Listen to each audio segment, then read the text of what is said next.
नमस्कार, आप देख रहे हैं न्यूज 24 में आपके साथ पूजा राठौर शर्मा। और चलिए बड़ी खबर के साथ शुरुआत कर रहे हैं। लूथरा ब्रदर्स को भारत लाने की प्रक्रिया तेज कर दी गई है। आपको बता दें, लूथरा ब्रदर्स को फुकेट से बैंकॉक लाया गया है और बैंकॉक इमिग्रेशन सेंटर में ही दोनों को रखा गया है। अब बैंकॉक से गौरव और सौरभ यानी दोनों ही भाइयों को अब भारत लाया जाएगा।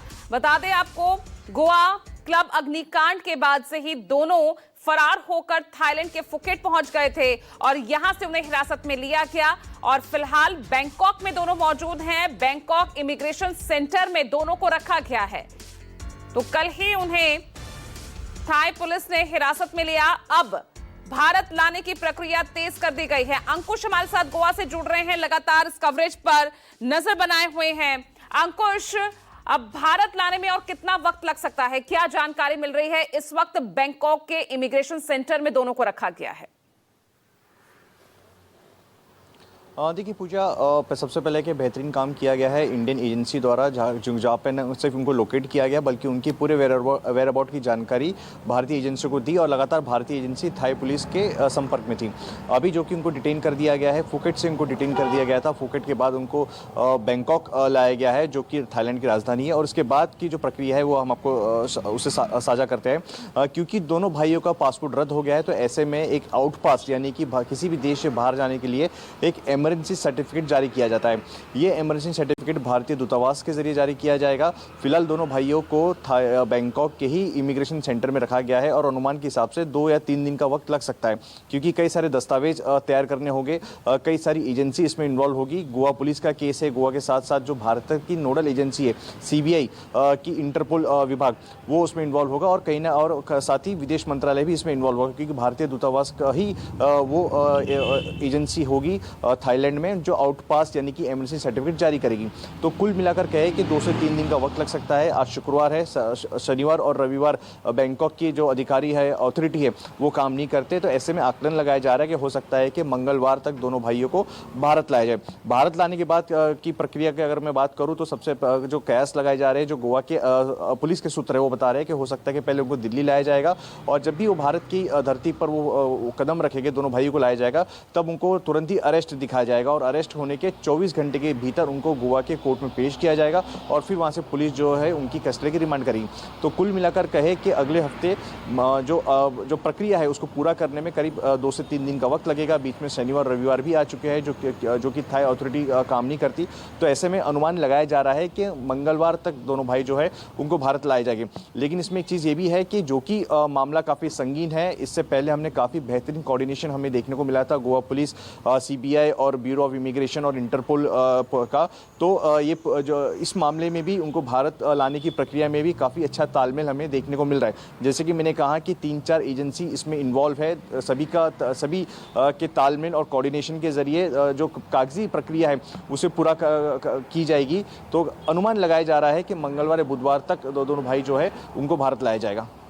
और इस बीच गोवा में किस तरह की तैयारियां, यहाँ किस तरह से हलचल और यहाँ पर कार्रवाई आप कैसे होती देख रहे हैं इस वक्त? देखिए, इस मामले में अब तक 6 आरोपी है वो गिरफ्तार हो चुके हैं। इनमें से 4 जो है गोवा के जो जहां पर आग लगी थी जिस नाइट क्लब में, उनके 4 जो मैनेजर है, उसमें से एक जनरल मैनेजर है और 3 मैनेजर है अलग अलग फ्लोर के। तो 4 आरोपी वो थे। 2 आरोपी को दिल्ली से गिरफ्तार किया गया था। इसमें से एक भारत कोहली है जो ओवरऑल रोमियो लेन की हॉस्पिटलिटी चेन है उसे मैनेज करता था जनरल मैनेजर के तौर पर, और एक है अजय गुप्ता जो कि लूथरा भाइयों के साथ साथ इस जो नाइट क्लब में जहाँ पर आग लगी थी उसमें वो बिजनेस पार्टनर भी है। तो 6 आरोपी पुलिस की कस्टडी में है। इन सभी को कोर्ट में पेश किया गया था और इन सभी की कस्टडी पुलिस के पास दी गई है। अंजुना पुलिस स्टेशन के लॉकअप में सारे लोग हैं और लगातार पुलिस जो है इन्वेस्टिगेशन कर रही है और पुलिस जो सारी चीज़ें एक-एक कड़ियाँ जोड़ रही है ताकि काफ़ी मजबूत केस और मजबूत चार्जशीट जो है जब ट्रायल शुरू हो तो कोर्ट के समक्ष उनको रखा जाए। तो एक-एक सबूत इकट्ठा करने की यहाँ पर कयास जो है गोवा पुलिस लगा रही है।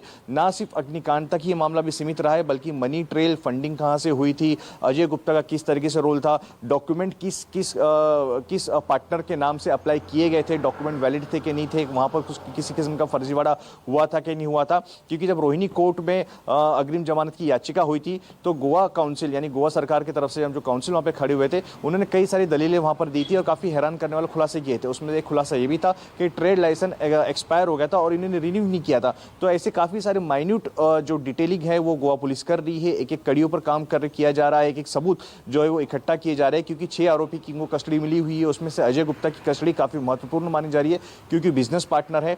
ना सिर्फ डेली ऑपरेशन के बारे में बल्कि फंडिंग के बारे में भी अजय गुप्ता काफ़ी चीज़ें जानता होगा। तो कुल मिलाकर कहे कि 6 आरोपी कस्टडी में है, पुलिस अपना काम कर रही है, इन दोनों भाइयों का इंतजार है। और जैसा कि हमने कहा कि हो सकता है कि मंगलवार तक दोनों भाई को भारत लाया जाए और जैसे ही भारत लाया जाएगा उसको दोनों को अरेस्ट किया जाएगा और 24 घंटे के अंदर उन्हें भी गोवा के कोर्ट में पेश किया जाएगा। और गोवा के कोर्ट में पेश करने के बाद पुलिस जो है संभवतः उनकी कस्टडी की डिमांड करेगी और जब पुलिस की कस्टडी में आ जाए तो पुलिस उन दोनों भाइयों से भी पूछताछ करेगी क्योंकि कई सारे जो ट्रेड लाइसेंस इसमें इन्वॉल्व होते हैं। क्योंकि रेस्टोरेंट चलाने के लिए कई सारे नॉर्म्स को आपको पालन करना होता है। कई सारे उसमें अगर यदि कोई आपको लाइसेंस इशू भी किया जाता है तो उसमें कई सारे टर्म्स एंड कंडीशन होते हैं। तो टर्म्स एंड कंडीशन फॉलो करने की जिम्मेदारी जो लाइसेंस अप्लाई करता है जिसके नाम से लाइसेंस इशू होता है, इस केस में गौरव लुथरा के नाम पर अधिकतर लाइसेंस हमने जो है वो अभी तक की जांच में सामने आया, चाहे वो पॉल्यूशन कंट्रोल विभाग के लाइसेंस हो या फिर अन्य लिकर सर्व करने का ट्रेड लाइसेंस हो। तो गौरव लुथरा के नाम पर अधिकतर लाइसेंस है। तो उस व्यक्ति की जिम्मेदारी होती है, तो उसने उस जिम्मेदारी क्यों नहीं की, कहां पर लुपसोल हो गए जिससे 25 लोगों की जान चलेगी। जहां पर जैसे जांच आगे बढ़ेगी अंकुश और भी बड़े खुलासे होंगे और कौन कौन से खुलासे हो सकते हैं। इस बीच एक बड़ी खबर आ रही है, आप बने रहिएगा